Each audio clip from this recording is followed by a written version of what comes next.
नमस्कार, मैं हूं आपके साथ विभा उपाध्याय और आप सभी दर्शकों का अन्नदाता कार्यक्रम में स्वागत करती हूं। हमारे देश का किसान जन का पोषक है, वो श्रम का देवता है, अन्नदाता है। उसमें ही भारत की आत्मा निवास करती है और ऐसे ही किसानों की प्रगति के लिए हम खेती बाड़ी से जुड़ी हुई बहुत सी नई लाभकारी जानकारियां हर रोज सुबह लेकर आते हैं। तो चलिए कार्यक्रम शुरू करने से पहले देखते हैं क्या है आज के अन्नदाता में। मेधा उन्नत किस्में और वैज्ञानिक तकनीक से खेती।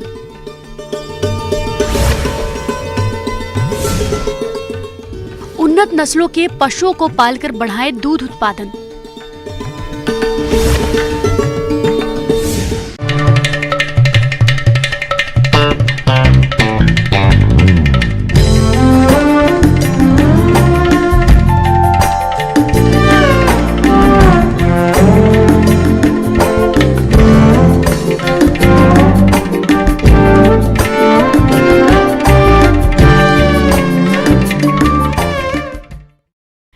हमारे देश में कई दशकों से औषधीय पौधों की खेती होती रही है।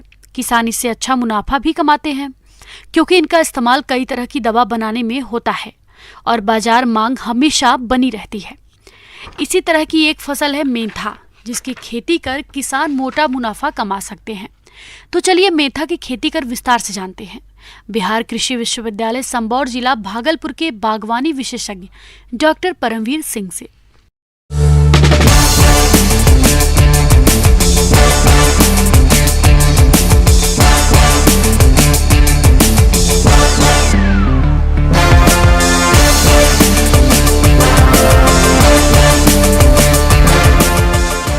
तो मेंथा की खेती करते समय आपको ध्यान रखना है, इसमें जो है आपका नमी वाली और थोड़ा गर्म तापमान में इसकी खेती अच्छे से की जा सकती है।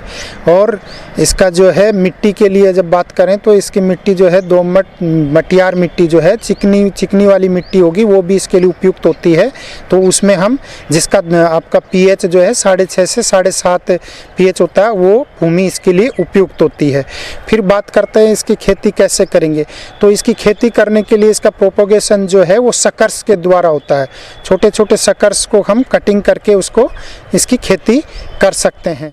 मेंथा की खेती की तकनीक में आज काफी बदलाव आया है, जिससे लागत खर्च में कमी तो आई ही है, उत्पादन भी बढ़ा है। वैज्ञानिकों के प्रयोग के आधार पर मेंथा की रोपाई जड़ों की तुलना में पौधों से करना अधिक फायदे वाला होता है। इसके अलावा मेड़ों पर रोपाई करने से 25 से 30% जल की भी बचत होती है। जड़ या पौधे अगर किसी किसान से लेते हैं तो काफी महंगा पड़ेगा, इसीलिए आप खुद ही जड़ों से पौधे तैयार कर लें। दिसंबर या जनवरी के महीने में लो टनल में पौध तैयार करके इस समय रोपाई कर सकते हैं। पौधों से रोपाई करने से अधिक उपज मिलती है, जबकि जड़ों से रोपाई की गई फसल से उपज कम मिलती है। और फिर बात करते हैं इसके लिए कौन कौन सी जो है किस्में यानी प्रभेद जो हैं उपयुक्त होते हैं। तो इसके लिए जो सबसे ज़्यादा मेंथोल यानी ऑयल निकलने वाले, मेनली इसका जो है ऑयल के लिए इसका खेती करते हैं। तो इससे ऑयल निकलने वाले जो है इसमें 0.8 से लेके 1% तक का ऑयल होता है। तो इस ऑयल को निकालने के लिए विभिन्न प्रकार की किस्में उपलब्ध हैं, जैसे कि सी मैप से निकली हुई आपकी किस्में हैं। तो एक हिमालय है, फिर आपका गोमती है, शिवालिक है, एक कोसी है। इन प्रभेदों को हम लगाकर इससे अच्छा ऑयल एक्सट्रैक्ट कर सकते हैं, ऑयल निकाल सकते हैं।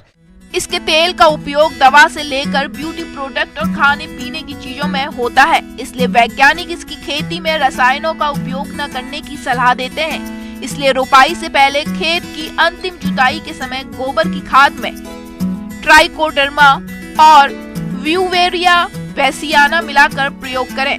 इससे फसल में लगने वाले रोग और कीटों पर काफी हद तक कंट्रोल होगा और जरूरी पोषक तत्वों की भी पूर्ति हो जाएगी। और इसके लिए जब बात करें तो हमको ज़्यादा से ज़्यादा, क्योंकि ऑयल इसका काम में लेते हैं, तो इसका हम ऑर्गेनिक करेंगे तो सबसे अच्छा है। तो इसके लिए हमको 300 से 400 क्विंटल आपका जो है सड़ी हुई गोबर की खाद हमको खेत में मिला देनी चाहिए, जिससे कि अच्छी फसल ले सकते हैं। खादों का प्रयोग करने के बाद मेड़ तैयार करें। मेड़ से मेड़ की दूरी 50 से 55 सेंटीमीटर रखें और पौधों की आपसी दूरी 25 से 30 सेंटीमीटर रखें। रोपाई करने से पहले पौधों या जड़ों को उपचारित अवश्य कर लें। तो लगाने के लिए अगर हम कटिंग से इसका शक्कर से तैयार करते हैं तो शक्कर जो है हम अगर इसका थोड़ा पहले से पौध तैयार कर लेते हैं, जैसे आपका अक्टूबर नवंबर में हम इसका लगा लेते हैं नर्सरी में, तो उसके फिर कटिंग कर करके छोटे छोटे हम बाद में भी लगा सकते हैं, या फिर हम पूरे रूट हैं जो जड़ें हैं उससे भी हम इसको लगा सकते हैं। तो इसका लगाने का समय जो आपका है, आपका जनवरी से लेकर फरवरी और लेट में लगाएं तो मार्च तक भी हम इसको लगा सकते हैं। रोपाई अगर जड़ों से कर रहे हैं तो रोपाई के बाद हल्की सिंचाई करें, लेकिन अगर पौधों से रोपाई कर रहे हैं तो खेत में भरपूर पानी भरें, उसके बाद ही सिंचाई या हल्की दें। आप देखेंगे कि जड़ों से रोपाई की तुलना में रोपी गई फसल की पैदावार तेजी से होगी और लगभग 60 से 65 दिन में पहली कटाई के लिए फसल तैयार हो जाएगी, जबकि जड़ों से रोपी गई फसल की पहली कटाई लगभग 100 दिन पर होगी। इससे लगभग 2 से 3 हार्वेस्टिंग यानी कि कटिंग हम उससे एक बार लगाने के बाद ले सकते हैं। और जब बात करते हैं हार्वेस्टिंग की, तो हार्वेस्टिंग जब इसका करते हैं तो फुल ब्लूम स्टेज होती है, उस टाइम हम इसको हार्वेस्ट कर लेते हैं 5 से 6 सेंटीमीटर छोड़ के ज़मीन से, और इसको हार्वेस्ट कर लेते हैं।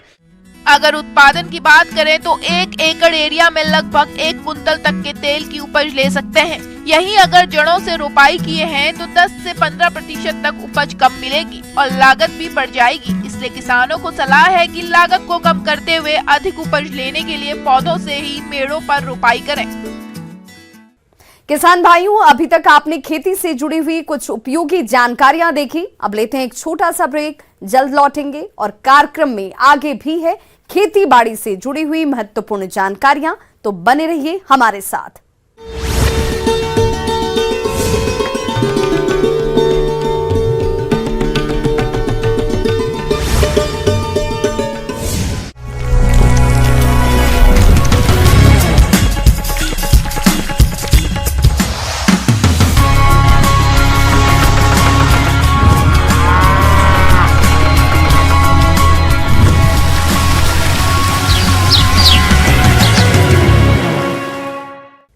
ब्रेक के बाद एक बार सभी दर्शकों का एक बार फिर से अन्नदाता में स्वागत है। चलिए रुक करते हैं अगली कड़ी।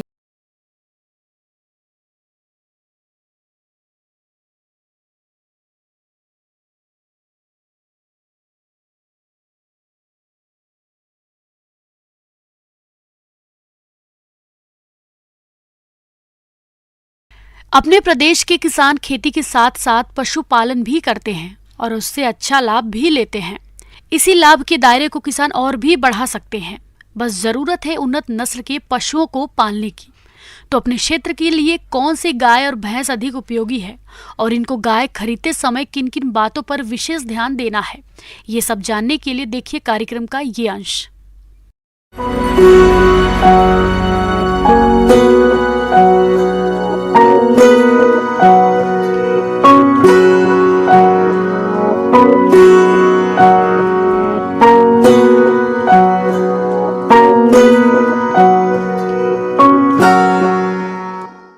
बात करेंगे कि यदि पशुपालन आप शुरुआत कर रहे हैं तो पशुओं का चयन कैसे करें, चूँकि पशुओं का चयन ही सबसे महत्वपूर्ण बात होती है। यदि अच्छी पशु आपके पास आ जाते हैं तो आप ज़रूर समृद्ध हो सकते हैं।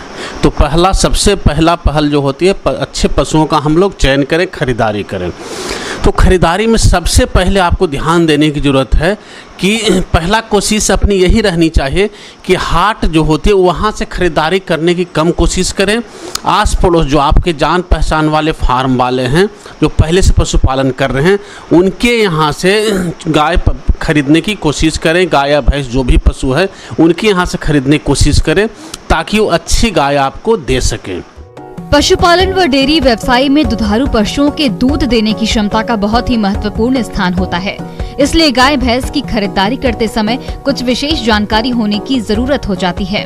अगर आप पशु खरीदने जा रहे हैं तो ध्यान दें, तिकोने आकार की गाय अधिक दुधारू होती है। ऐसी गाय की पहचान के लिए उनके सामने खड़े हो जाएं। इससे गाय का अगला हिस्सा पतला और पिछला हिस्सा चौड़ा दिखाई देगा। शरीर की तुलना में गाय के पैर और मुंह, माथे के बाल छोटे होने चाहिए। दुधारू पशु की चमड़ी चिकनी, पतली और चमकदार होनी चाहिए। आंखें चमकीली, स्पष्ट और दोष रहित होनी चाहिए। तो आपको भी ये जानकारी होनी चाहिए कि ऐसी इस तरह की गाय रहेगी तो मेरी गाय ज़्यादा दूध देगी, ज़्यादा अच्छी रहेगी। तो इसके लिए जो ध्यान देने की बात होती है, जो गाय का शेप होता है, सबसे पहले उसके आकार को देखने की कोशिश करें। वो तिकोना होनी चाहिए। जैसे कि आप फ्रीजियन गाय, जो भी संकर नस्ली गायें देखते होंगे तो तिकोना शेप लिए हुए रहती है, और देसी गाय जो छोटी नस्ल वाली गाय होती है वो तिकोना शेप में नहीं रहती है। तो पहली बात है। दूसरी बात, उसकी स्किन मतलब चमड़ी पर नज़र डालें। चमड़ी जो होगी, जो दुधारू पशु होते हैं, दुधारू गाय होती है, उनकी चमड़ी जो होती है पतली होती है, इसके बाद चमकीली होगी तो और चिकनी भी लगेगी आपको देखने में। तो इस तरह की गायें दुधारू होती है, ज़्यादा दूध देती है। तीसरा बात है कि उसके थन पे ध्यान देने की ज़रूरत है। थन के पास देखिएगा, थन के ऊपर जो भी नस होती है, खून की नस जो होती है, वो जितनी अधिक उभार रहेगी, उसके बाद वो टेढ़ी मेढ़ी रहेगी, उतनी पशु अधिक दुधारू होती है। इसके बाद एक दूसरी नस होती है जो कि उसके पेट से होकर थन तक आती है ना, उसको मिल्क वेन बोला जाता है। यदि ये नस ज़्यादा उभार वाली होगी, जितना अधिक उभार वाली होगी उतनी अधिक दूध देने वाली गाय होती है। आयन पूर्ण, विकसित और बड़े होना चाहिए। दूध दोहन के उपरांत थन को पूरी तरह से सिकुड़ जाना चाहिए। चारों थनों का आकार और आपसी दूरी समान होनी चाहिए। दुधारू पशु को खरीदते समय लगातार 3 बार दोहन करके देख लें।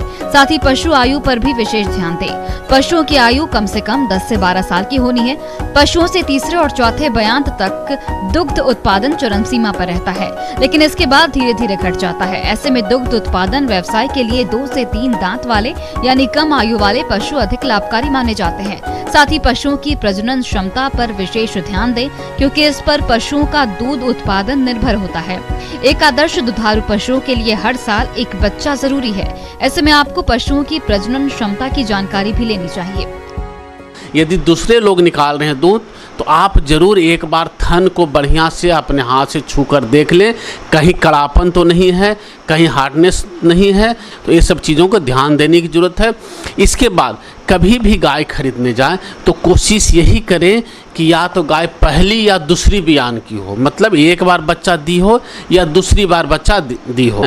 उसके साथ साथ ये तो सभी लोग जानते हैं कि जो भी गाय होती है उनके साथ यदि बाछी हो, मतलब फीमेल काफ हो, तो बहुत ज़्यादा अच्छा रहता है। और उम्र के हिसाब से भी देखेंगे तो 2 साल से मैक्सिमम 3 साल तक की ही गाय पशुओं का खरीदारी करनी चाहिए। आजकल के समय में क्रॉस संकर नस्ल की गायों पर भी ज़्यादा नहीं ध्यान दें, फ्रीजियन या जर्सी पे आपको ज़्यादा ध्यान देनी है। देसी नस्ल की साहिवाल गाय होती है, इस पे ध्यान देने की ज़रूरत है। इसकी खरीदारी करें तो बहुत अच्छा रहेगा। इस गाय की विशेषता है कि इसका गहरा शरीर, ढीली चमड़ी, छोटा सिर और छोटे सींग होते हैं। इसका शरीर लंबा और मांसल होता है। साथ ही इसकी टांगे छोटी और पूंछ पतली होती है। इसके अलावा शरीर की खाल काफी चिकनी होती है। इनका रंग लाल और गहरा भूरा होता है। इसके नर का वजन 450 से 500 किलो और मादा गाय का वजन 300 से 400 किलो तक का होता है। इस गाय में 10 से 16 लीटर तक दूध देने की क्षमता होती है। यह अपने एक दुग्ध काल के दौरान औसतन 2270 लीटर दूध दे सकती है। इनके दूध में वसा की पर्याप्त मात्रा पाई जाती है। साहिवाल गाय विदेशी गाय की तुलना में दूध कम देती है, लेकिन इनका पालन कम लागत में किया जा सकता है। ये सबसे ज़्यादा सूटेबल होता है। उसके बाद नस्ल तो सिंधी और गिर ये सब भी देसी हैं। दूध के आधार पर जो सस्ती गाय मिले वो खरीद लेना। अपनी साहिवाल बहुत अच्छी नस्ल की गाय है, साहिवाल का पालन कीजिए, बहुत अच्छा रहेगा। इसके बाद यदि भैंस की तरफ जाते हैं कि भैंस में कौन सी नस्ल का पालन करें, तो भैंस में मुख्य रूप से मुर्रा, सुरती और मेहसानी 3 सबसे ज़्यादा पॉपुलर है, जो अपने यहाँ सरवाइव करती है, बहुत अच्छी रहती है।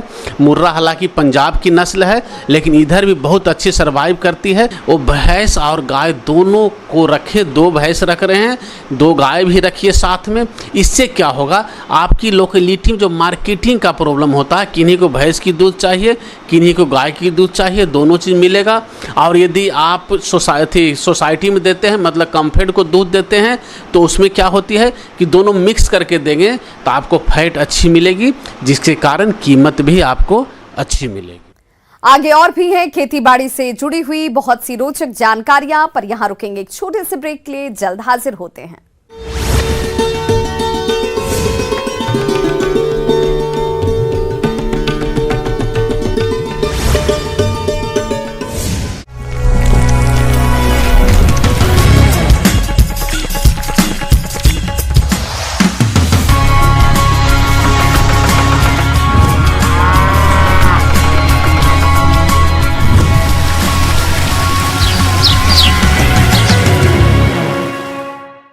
ब्रेक के बाद एक बार फिर से आप सभी दर्शकों का अन्नदाता कार्यक्रम में स्वागत है। बढ़ते हैं अपनी अगली प्रस्तुति की ओर।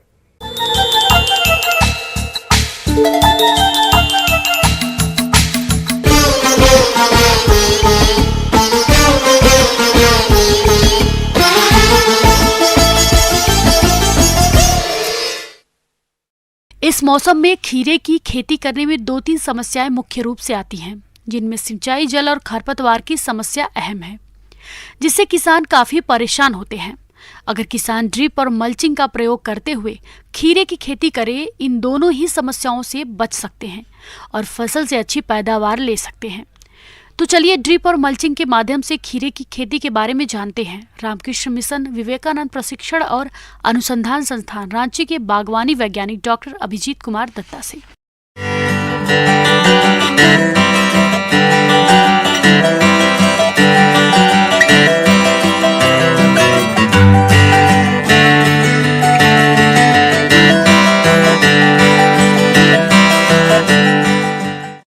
खीरा का खेती के लिए जो मल्चिंग और ड्रिप इरिगेशन का जो भूमिका है और सॉइल टेम्परेचर इसका जर्मिनेशन के लिए 25 डिग्री सेंटीग्रेड का आसपास होना चाहिए।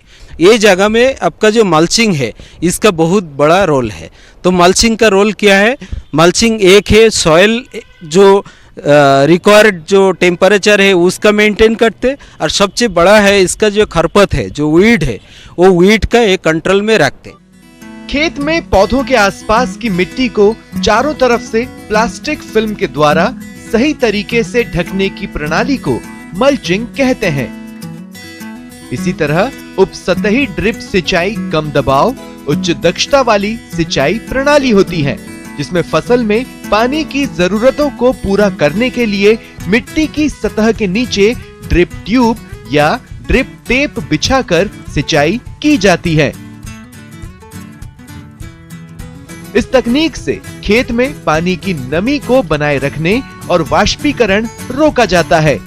ये तकनीक खेत में मिट्टी के कटाव को भी रोकती है, साथ ही इसमें भूमि के कठोर होने से बचाया जा सकता है और पौधों की जड़ों का विकास अच्छा होता है। देखिए ड्रिप इरिगेशन का और एक अच्छा बेनिफिट जो है, प्लांट का जो न्यूट्रिएंट चाहिए वो न्यूट्रिएंट हम लोग ड्रिप इरिगेशन से प्रोवाइड कर सकते। क्यूकम्बर के बारे में आएंगे तो जनरली 2 तरीका का वैरायटीज बाजार में अवेलेबल है, जैसा स्ट्रेट 8 है, पॉइंट सेट है, पुराना वैरायटी है लेकिन बहुत अच्छा है। हिमांगी बोल के एक तो वैरायटी है, पूषा संजोग है, ये अच्छा सोलान हाइब्रिड, ये बहुत अच्छा परफॉर्म करते, जिसका यील्ड पोटेंशियल अगर ओपी से 1.5 से 2 गुना ज़्यादा फलन होते। फले फार्मर लोग ये अगर हाइब्रिड को इस्तेमाल करते तो उसका ज़्यादा फलन होगा, तो उसका इनकम भी ज़्यादा होने का चांसेस है। जिस खेत में सब्जी वाली फसल लगानी है उसे पहले अच्छे से जुताई कर लें, फिर उसमें गोबर की खाद और मिट्टी परीक्षण करवा के उचित मात्रा में खाद दें। फिर खेत में उठी हुई क्यारी बना लें, फिर उनके ऊपर ड्रिप सिंचाई की पाइपलाइन को बिछा लें। फिर 25 से 30 माइक्रोन प्लास्टिक मल्च फिल्म जो कि सब्जियों के लिए बेहतर रहती है, उसे उचित तरीके से बिछा दें। फिर फिल्म के दोनों किनारों को मिट्टी की परत से दबा दिया जाता है। इसे आप ट्रैक्टर चालित यंत्र से भी दबा सकते हैं।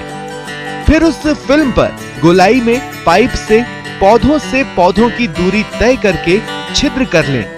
किए हुए छेदों में बीज या नर्सरी में तैयार पौधों का रोपण कर लें। दूसरा जो है, अगर प्री जर्मिनेटेड सीड्स भी हम लोग लगा सकते हैं, इसके लिए कि सीड को कम से कम 12 घंटा पानी में सोख करके रखना चाहिए। रख के अगला दिन जाके अगर इफ पॉसिबल गानी बैग जो बोरा है उसका अंदर भी थोड़ा रखने से वो स्प्राउट हो जाते, जाके उसके बाद हम लोग ये में लगा सकते।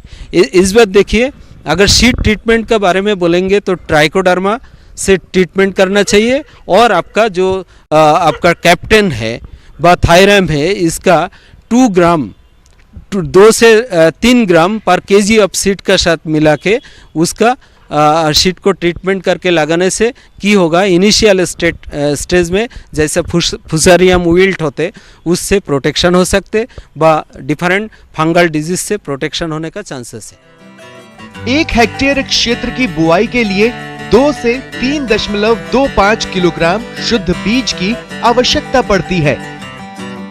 क्यारियों में बिछी मल्च पर 90 सेंटीमीटर की दूरी पर छेद बनाकर बीज या तैयार पौध की रोपाई करें।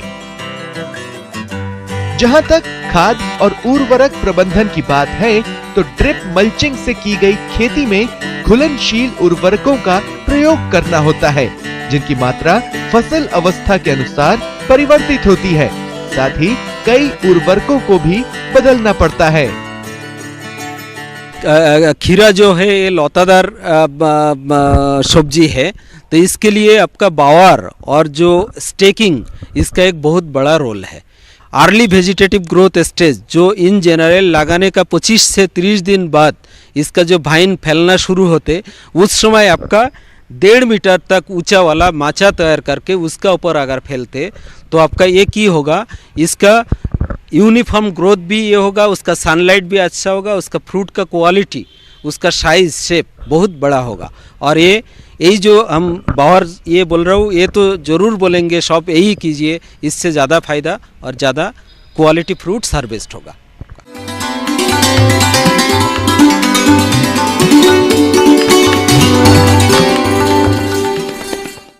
अन्नदाता हेल्पलाइन निःशुल्क फोन संपर्क सेवा के माध्यम से आपके द्वारा पूछे गए प्रश्नों में से 1 या 2 महत्वपूर्ण प्रश्न को हम अपने कार्यक्रम में शामिल करते हैं और इसी के तहत आज किसान का सवाल और उनका जवाब इस प्रकार से है। अन्नदाता निःशुल्क फोन संपर्क सेवा के माध्यम से पूछे गए प्रश्नों में से आज हमने जिस प्रश्न को कार्यक्रम में शामिल किया है उसे पूछा है ग्राम तेलारी, जिला गया के कृषक रोहित वर्मा ने। ये नींबू के बाग में रोगों की रोकथाम के बारे में जानकारी चाहते हैं। तो रोहित वर्मा जी, आपकी जानकारी के लिए प्रस्तुत है कार्यक्रम का ये अंश।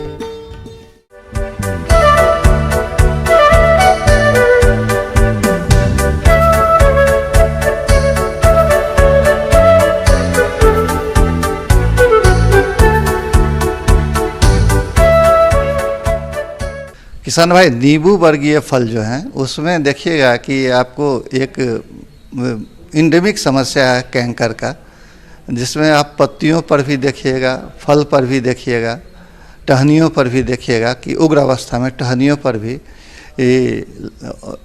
पस्चुल्स जो हैं ऑरेंज कलर के जो कॉर्की इरप्शंस होते हैं, पहले जो बाद में लाल हो जाते हैं और बाद में देखिएगा डीप ब्लैकिश कलर में हो जाते हैं, ये आपको दिखते हैं।